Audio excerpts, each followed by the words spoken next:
Padre eterno, cuántas gracias te damos, Señor, por cada una de las bendiciones recibidas de ti. Señor, gracias porque estamos reunidos en tu nombre precioso. Sabemos que tú estás en medio de nosotros, porque así lo dice la Escritura y nosotros le creemos. Señor, Dios, tu amor es infinito y en tu bondad, Señor, y en tus palabras que están escritas, Señor, en las Sagradas Escrituras, tú nos dices tu voluntad y también revelas, Señor, tus planes y lo has hecho aún desde el principio, Señor. Nos revelas desde el inicio de la creación hasta los tiempos finales. Tú no nos ocultas, Señor, tu proceder y también nos das tus directrices, nos muestras por qué unas cosas son como son. Tú nos das sabiduría, nos das entendimiento, Señor, acerca de tu voluntad. Y en ese sentir, Señor, queremos rogarte, Dios, que tú dispongas nuestros oídos, nuestros corazones a entender tu palabra, a asimilar lo que dice, Señor, que seamos no solamente oidores, pero también que sepamos que tu palabra tiene un orden, tiene una sabiduría y nos explica, Señor, cuál es tu voluntad. Queremos entenderla, Señor. Sabemos que tenemos una mente muy limitada con respecto a tu eterna y gloriosa sabiduría, a tu poder infinito, Señor. Pero a nuestro corto entender, Señor, tú nos la haces saber. Y en este momento, Señor, ponemos en tus manos preciosas este tiempo para que así sea. Haz conforme a tu voluntad y tu palabra. Te lo rogamos y te agradecemos en el nombre precioso de Cristo Jesús. Amén. Sentados. Bien, oímos que hay muchos cristianos, ¿sí? Pero no somos como otro tipo de creencias. Por ejemplo, en el catolicismo, tú te metes a un templo y escuchas lo mismo y vas a otro y escuchas lo mismo, son diferentes ministros y escuchas lo mismo. Tú te reúnes en un templo de los testigos y lo que predican en un lado es lo mismo que predican en otro. Y así, lo mismo con los mormones. Con el cristianismo pasa algo diferente, la interpretación que se hace de la Escritura. Nosotros nos denominamos como una iglesia cristiana, evangélica, fundamentalista.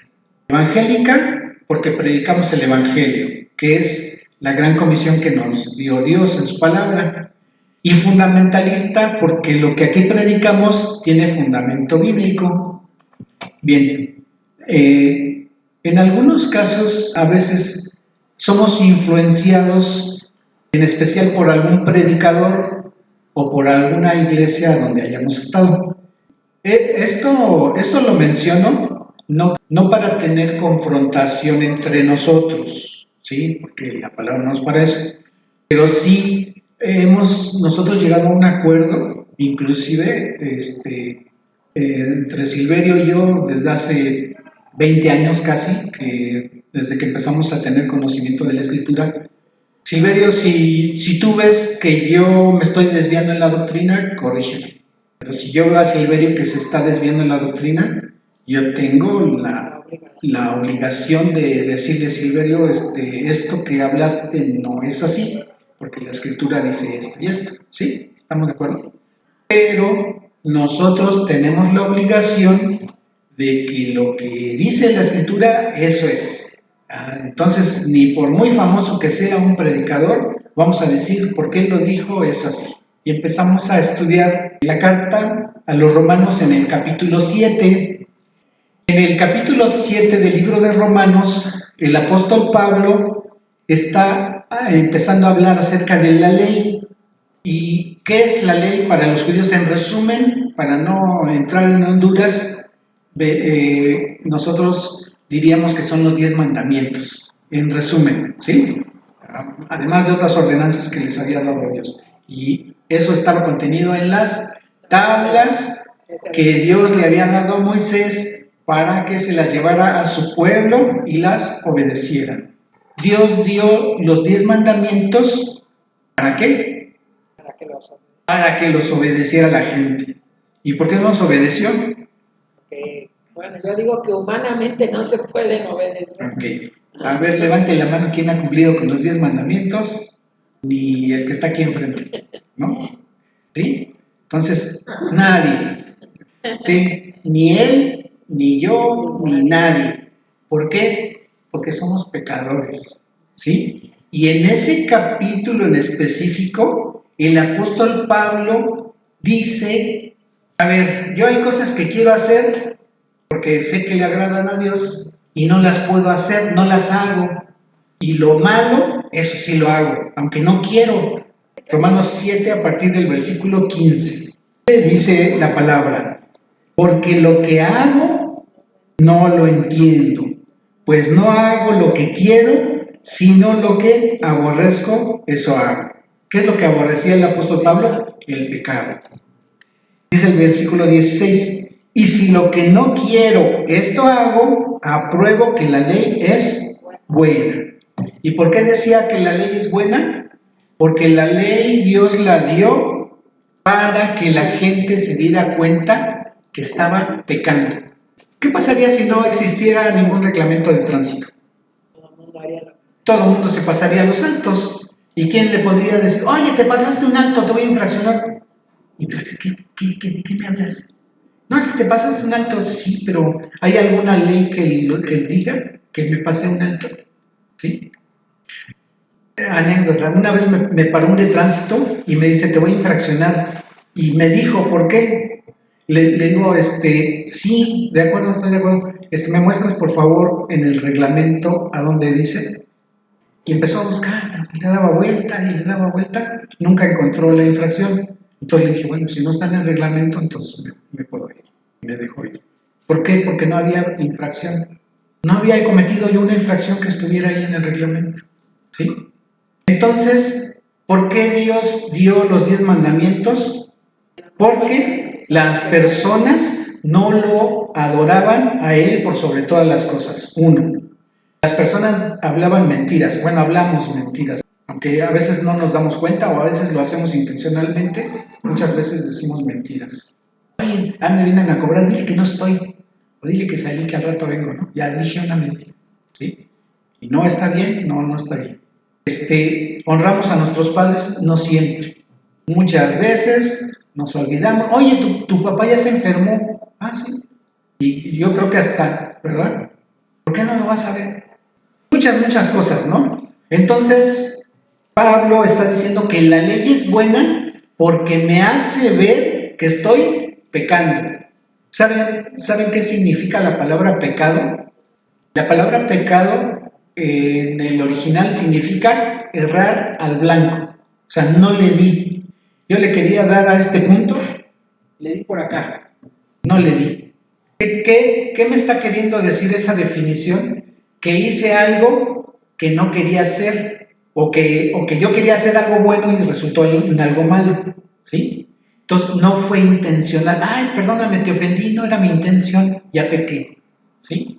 Pero cuando la palabra habla de que nosotros estábamos muertos en nuestros delitos y pecados, ahí la diferencia entre delito con el pecado es que el delito lo hice en forma intencional, ¿sí? O sea, sí sabía que era algo malo y aún así lo hice. Entonces, ese pecado es un delito. No necesariamente que haya hecho algo bárbaro ahí, que fui a saltar o cosas de esas, ¿no? ¿Sí me explico? Pero lo hice con intención, es un delito. Ok. ¿Qué más nos dice Pablo en ese capítulo? En el versículo 17 dice, de manera que ya no soy yo quien hace aquello, sino el pecado que mora en mí. Y entonces ahí ya me está diciendo que hay algo en mi cuerpo que me obliga o que me hace tener la tendencia a hacer lo que no quiero hacer, algo que está mal, ¿sí? Y sigue hablando acerca de ese tema. Y resulta en el versículo 23 qué revelación hace Pablo. Versículo 23 de ese mismo capítulo 7 de Romanos. Dice, pero veo otra ley en mis miembros que se revela contra la ley de mi mente, que me lleva cautivo a la ley del pecado que está en mis miembros. ¿A dónde estaba el pecado? Dijo Pablo, en mis manos, en mis pies, porque me llevan a donde no quiero ir, en mis ojos, en mi boca, en mi lengua, mis oídos que se ponen a escuchar cosas que no debo oír. ¿Sí me explicó? Entonces, ¿a qué conclusión llega Pablo? Versículo 24. Miserable de mí. Y se pregunta, ¿quién me librará de este cuerpo de muerte? Entonces, ya hablo del pecado, ya hablo de la ley, y dice, lo tengo en mí, es algo que no me puedo deshacer. Si me ensucio la ropa la puedo lavar, pero el pecado, ¿cómo me lo quito? No puedo. A ver, entonces, si no puedo deshacerme del pecado, y Dios no permite el pecado a donde Él mora, ¿alguien podrá llegar al cielo? No, nadie. Por más buenas obras que haga, no puede llegar al cielo. ¿Por qué? Porque está contaminado por el pecado. ¿Sí? Imagínense que ustedes tienen muy limpiecita su casa, muy bien adornada, casi que entra uno y se quita los zapatos porque no vais a meter tierra, y estiman a alguien que vieron que ya vive en la calle, ya lleva mucho tiempo, ya anda andrajoso, a lo mejor hasta con animalitos por ahí, y tiene meses que no se baña, pues no tiene dónde. Ustedes lo quieren adoptar, ¿lo dejarían entrar hacia su casa? ¿A que se durmiera en una cama de ustedes? ¿A que se sentara a comer con ustedes? Lo primero que le pediría es, mira, báñate, ya que estés bañadito, te llevo a que te corten el pelo, te compro ropita, o te doy de la que tengo ahí que te queda, entonces ya estás bañadito, ya estás cambiadito, pásate, mira, siéntate a comer con nosotros, ¿sí? Queremos que vivas con nosotros.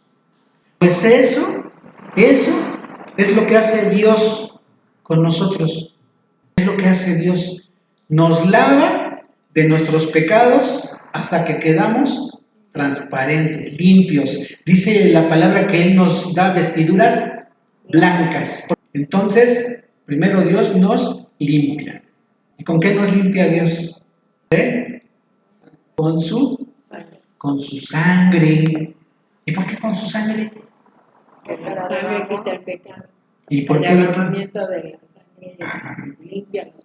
Hay dos cuestiones ahí. Ya veíamos la vez anterior que dice la Escritura en el libro de Levítico que la vida está en la sangre. Nosotros tenemos una vida contaminada. Entonces, cuando alguien tiene la sangre que ya no le sirve, ¿qué le hacen? Para quitarle la sangre. Una transfusión para cambiarle la sangre. Entonces, lo que hizo Dios es, con su sangre, que está santa, que está limpia, nos limpió. ¿Por qué su sangre tuvo que ser derramada? ¿Se acuerdan de una palabra que usamos en los días de Semana Santa? Hay un cordero, pero se celebra ¿qué? La Pascua.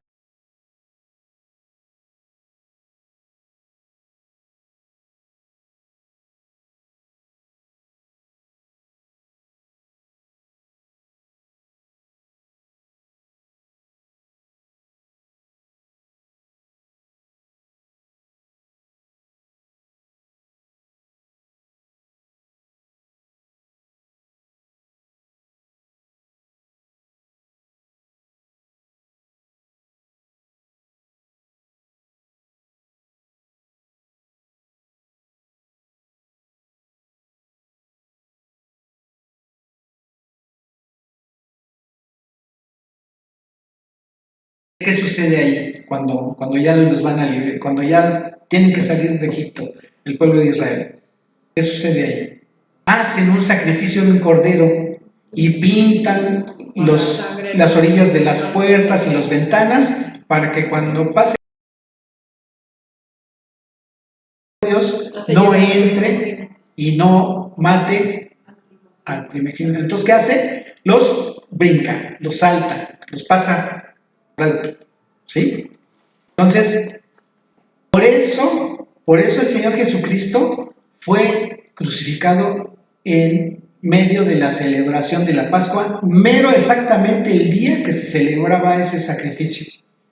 La Pascua era la celebración de lo que había acontecido en Egipto con el pueblo de Israel para que saliera.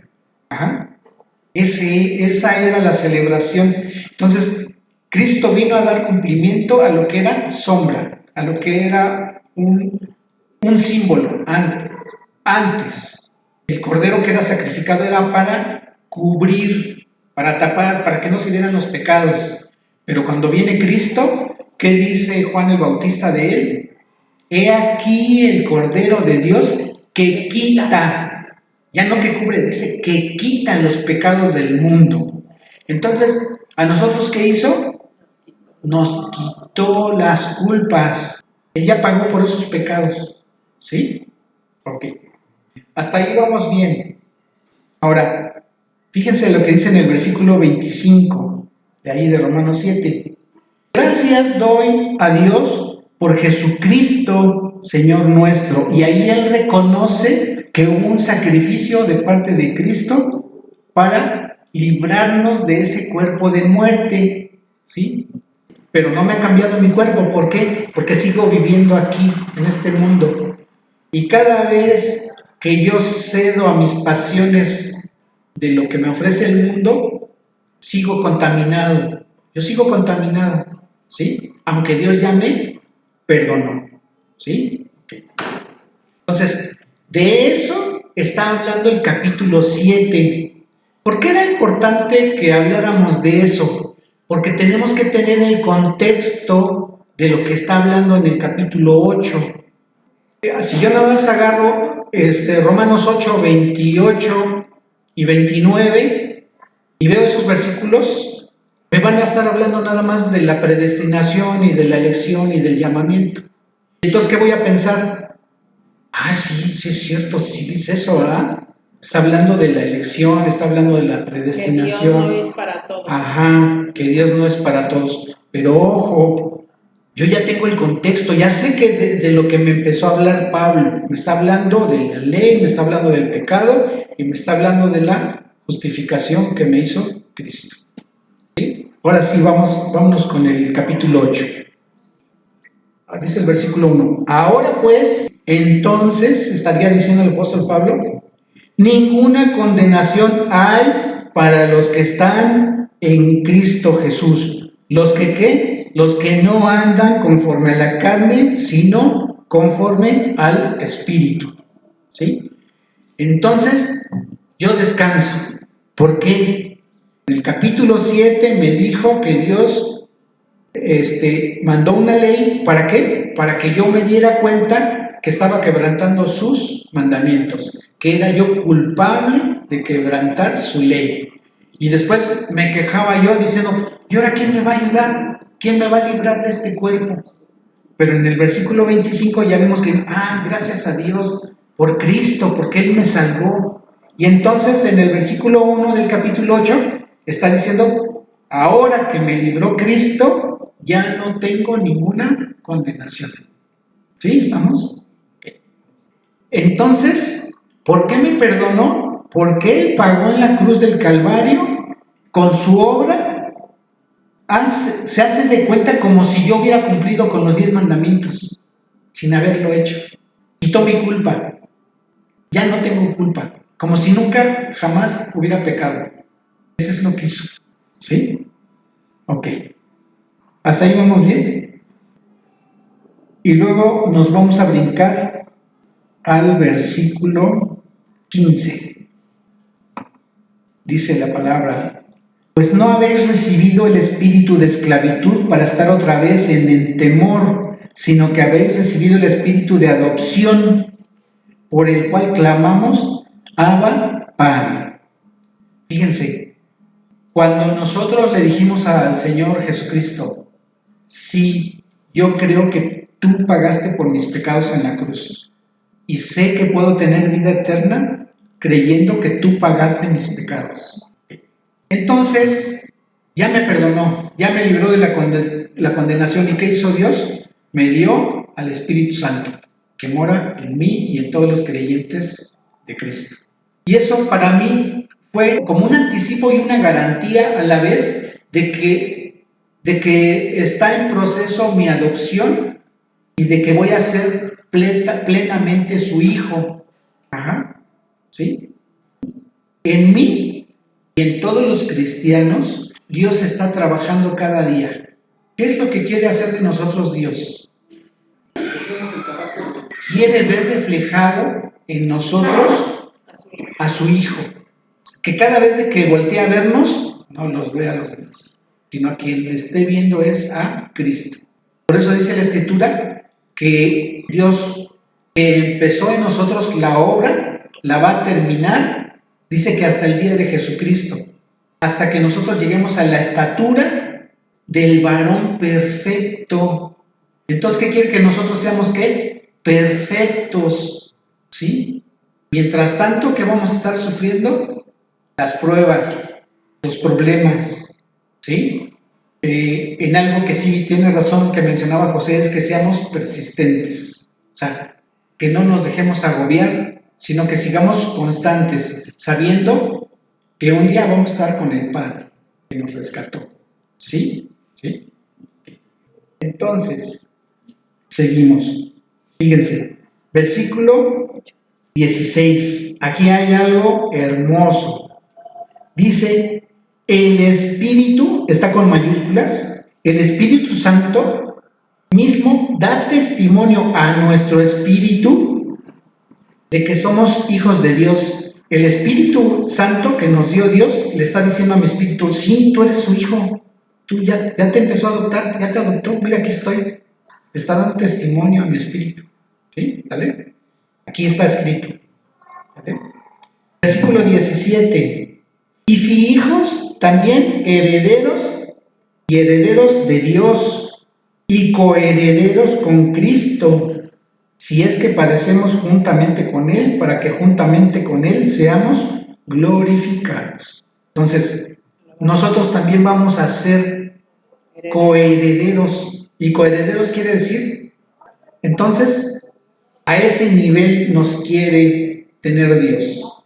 No solamente nos lavó, no solamente nos limpió, nos está alimentando, nos protege, pero además dice, no te voy a traer como un desconocido, ni siquiera como mi creación, te voy a traer como mi hijo. Así como quiero a mi hijo Cristo, así te amo. Fíjense cómo es el amor de Dios. Ok, versículo 18. Pues tengo por cierto que las aflicciones del tiempo presente no son comparables con la gloria venidera que en nosotros ha de manifestarse. A ver, entonces, cuando tenemos una prueba, ¿qué hacemos? Nos quejamos, ¿no? Nos dolemos. Pero ¿qué pasa si en ese momento el Espíritu Santo trae a mi mente, oye, espérate, no te quejes, mira, estás viviendo un proceso para que Dios te perfeccione hasta que llegues a la estatura de Él, el Señor Jesucristo. Ahora, un paréntesis. Hay predicadores que dicen cosas blasfemas, como un predicador que se llama Jesús Luna, que para mí es un falso maestro. Jesús Luna lo conocen en muchos países porque sale en la televisión, pero él dice que como somos hijos de Dios, entonces somos unos Jehová Juniors. Y eso es una blasfemia, porque el hecho de que Dios nos perfeccione no quiere decir que vamos a ser diositos, no vamos a ser diositos. ¿Por qué? Porque Dios es eterno y nosotros no existimos eternamente. Comenzó nuestra vida eterna por la eternidad. La eternidad comenzó en un punto, no sé, o nunca comenzó porque es eternidad. No tiene principio, no tiene final. Y nosotros sí tuvimos un principio, ¿sí? Entonces nosotros no somos diositos.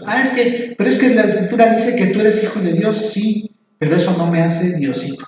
¿Vale? Que quede claro, porque esa es una blasfemia de ese falso maestro que se llama Jesús. Entonces, versículo 19. Porque el anhelo ardiente de la creación es aguardar la manifestación de los hijos de Dios. Y no solo ella, sino también nosotros mismos que tenemos las primicias del Espíritu. Nosotros también gemimos dentro de nosotros mismos esperando la adopción. Fíjense cómo aquí dice, oye, entonces no que habíamos sido adoptados. ¿Se acuerdan que les dije que empezó el trámite? ¿Sí? Entonces dice que nosotros mismos estamos esperando la adopción, la redención de nuestro cuerpo.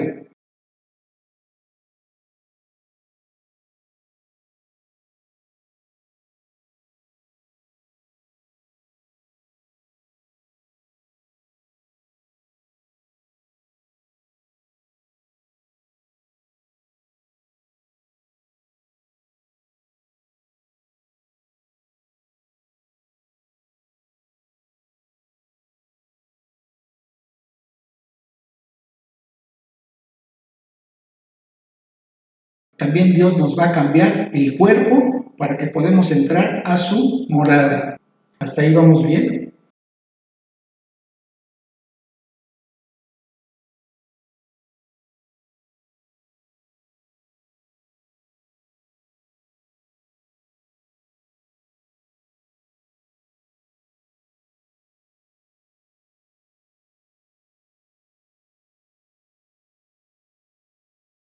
Ahora sí nos brincamos hasta el versículo 28. Y aquí viene lo bueno. A ver, fíjense. Dice el versículo 28. Y sabemos que a los que aman a Dios, ¿de quién está hablando? De los que ya le creen. De los que ya le creímos. ¿Sale? A los que aman a Dios, todas las cosas les ayudan a bien. Esto es, a los que conforme a su propósito son llamados. ¿Está hablando de elección? No, está hablando de que Él tiene un propósito y de que hay un llamado de parte de Él, ¿sí? Conforme a su voluntad.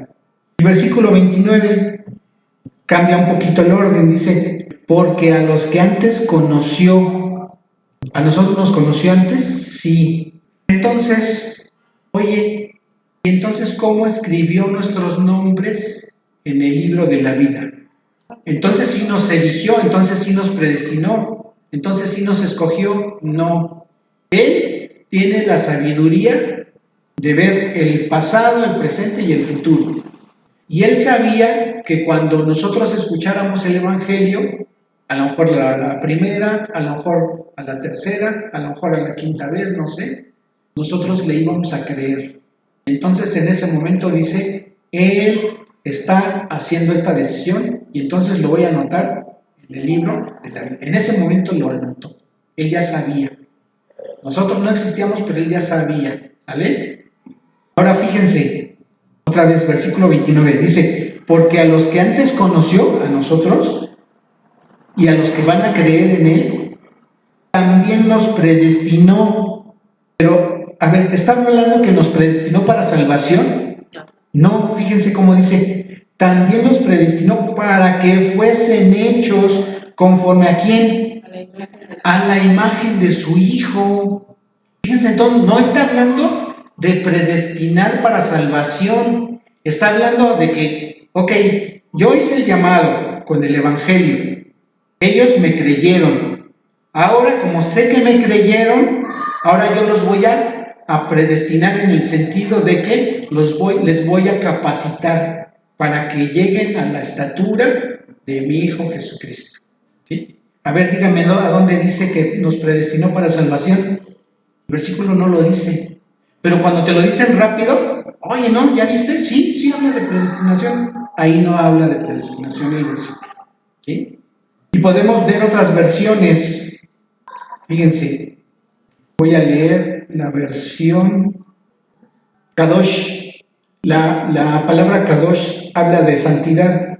Es una versión que utilizan los judíos. Tengo la versión Nacacolunga, que es católica, la versión Dios habla hoy, la versión la Biblia latinoamericana, que es cristiana, ¿cómo se llama? La versión que es católica también. Y fíjense cómo dice, me gusta cómo lo traduce. Dice, versículo 28 de la versión Kadosh, además sabemos que Yahweh es el nombre de Dios, como decir Jehová, o Yahvé en la versión católica. ¿Sí? Yahweh dispone todas las cosas para el bien de aquellos que le aman y son llamados de acuerdo a su propósito. Porque los que él conoció de antemano, los predestinó a ser conformados a la imagen de su Hijo. Otra vez, esa versión no está hablando de predestinar para salvación, está hablando de predestinar para capacitarnos y para formarnos a la imagen de su Hijo Jesucristo. ¿Sale? La otra versión.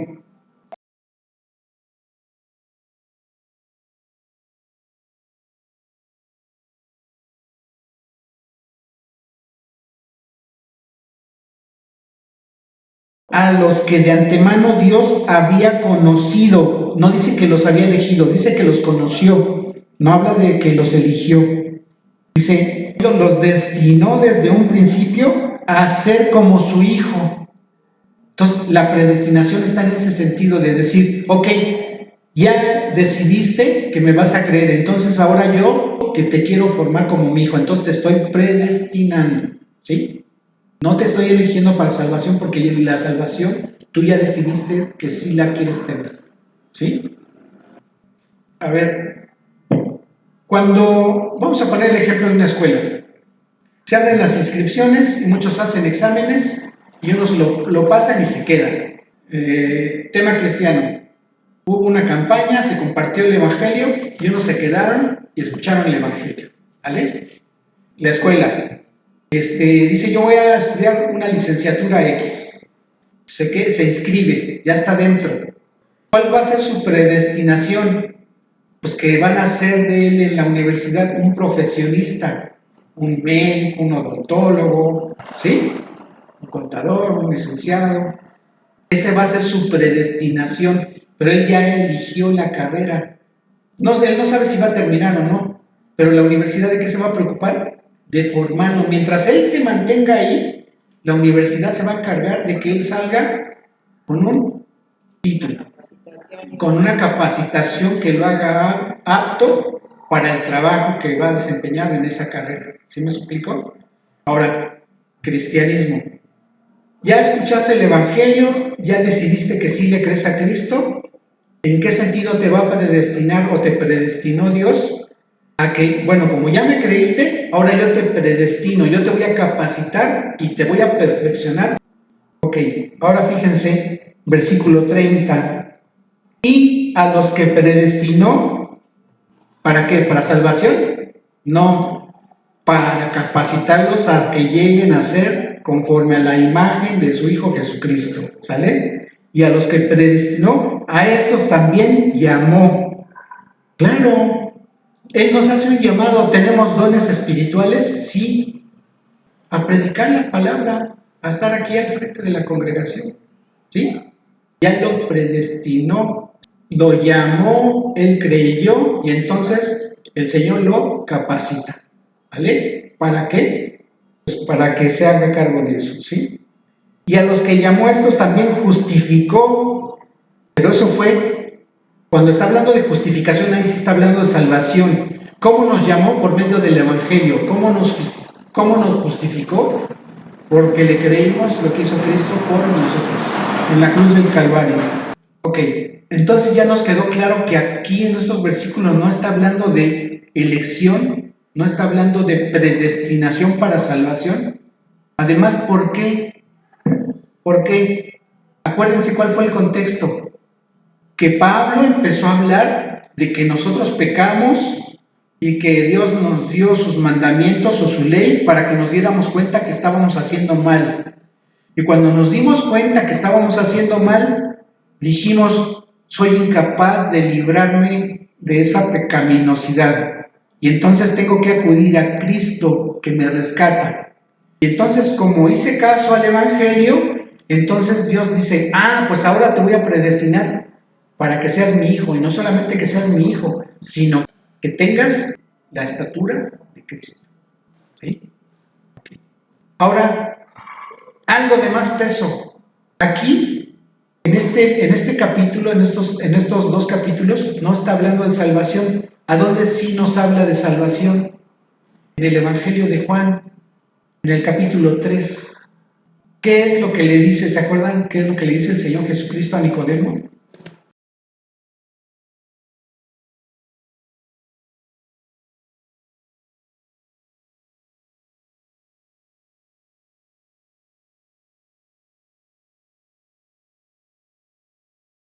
De cierto te digo, el que no naciere de nuevo no puede ver el reino de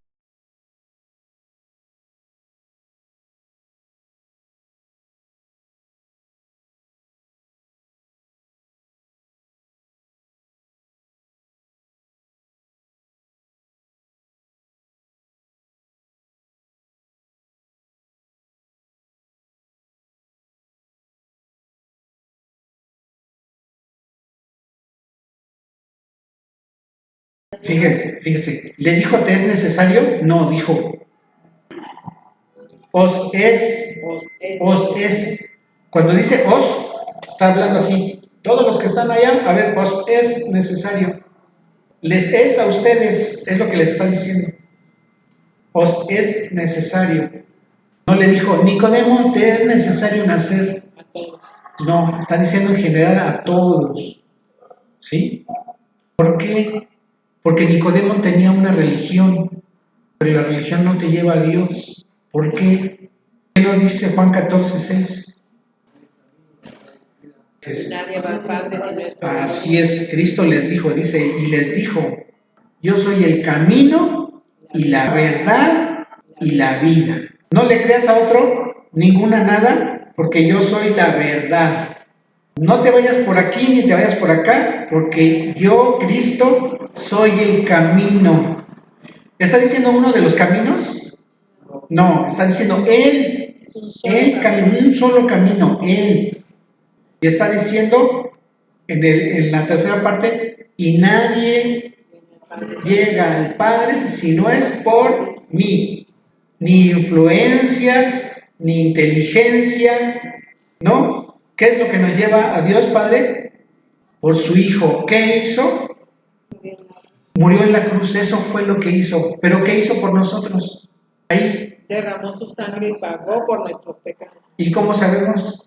La Biblia lo dice. A ver, Isaías 53. Despreciado y desechado entre los hombres, varón de dolores, experimentado en quebranto, y como que escondimos, que escondimos de él el rostro. Okay. Fue menospreciado y no lo estimamos. Ciertamente llevó él nuestras enfermedades. ¿Qué dice? Ciertamente ¿qué? Llevó él nuestras enfermedades. Él llevó nuestras enfermedades. Y sufrió nuestros dolores. Tantito, Cuando decimos nuestras, ¿de quién estamos hablando? Y si estamos todos aquí en Nataña, en lo individual, ¿cómo diríamos? A mí. A ver, ahora leamos así en primera persona. Ciertamente llevó él mis enfermedades y sufrió mis dolores, y yo le tuve por azotado, por herido de Dios y abatido. Ajá. Mas él, herido por mis rebeliones, molido por mis pecados. El castigo de mi paz fue sobre él, y por su llaga fui curado. Ajá. Entonces, ahí está la respuesta. Por eso, si yo no creo en lo que él hizo en la cruz, estoy diciendo que él no sufrió que él no llevó mis enfermedades, que él no sufrió mis dolores, que no le tuve por azotado, ni herido por Dios, ni abatido, que él no fue herido por mis rebeliones, ni fue molido por mis pecados. Es lo que le estaría yo diciendo, con mi actitud arrogante de decir, no, yo no creo en eso. Entonces le estoy diciendo a Dios eso. Y entonces, como no creo eso y como no acepto eso, ¿qué me va a hacer Dios? Me va a desechar. ¿Sí? Oye, ¿cómo sabes? ¿Lo dice la Escritura? Sí lo dice. Vamos a Juan 3, versículo 36. ¿Qué dice? Dice, el que cree en el Hijo tiene vida eterna. Pero el que rehúsa creer en el Hijo, ¿qué? No verá la vida, sino que la ira de Dios. Sino que la ira de Dios está sobre él. ¿Dice que la ira de Dios estará? No, dice que la ira de Dios está sobre él. ¿Por qué? Porque rechazó a su Hijo. Por eso. Cuando una persona de cualquier religión dice, no me hables de eso, ¿me está rechazando a mí? ¿Estará rechazando a otro predicador o alguien que se acercó a llevarle la palabra? Está rechazando a Jesucristo y el sacrificio que él hizo para el perdón de nuestros pecados. Está rechazando a su Creador. Y entonces, ¿su Creador qué va a hacer? Lo va a desechar. ¿Sí? Cuando a veces preguntamos a las personas, oye, cuando tú te mueras, ¿a dónde vas a estar? Y mucha gente dice, no sé. Otros dicen, a donde Dios quiera o a donde Dios me mande. No es así.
¿Se acuerdan que en algunas películas de acción, a veces por ahí se oía alguien que gritaba, ya se está derrumbando el edificio o una torre? ¿Y qué gritaban?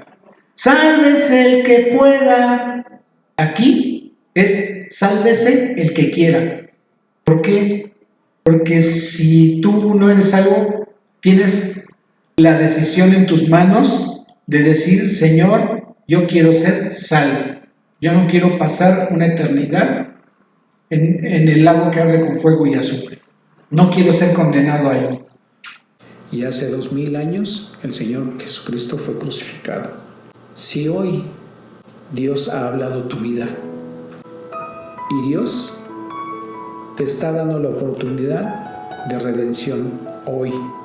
La palabra dice que hoy es el día de salvación y la misma palabra dice que cuando oigas hoy su voz, no endurezcas tu corazón. Hoy el Señor quiere darte la salvación. Hoy el Señor quiere que seas uno más de sus hijos. Y Él te quiere perdonar.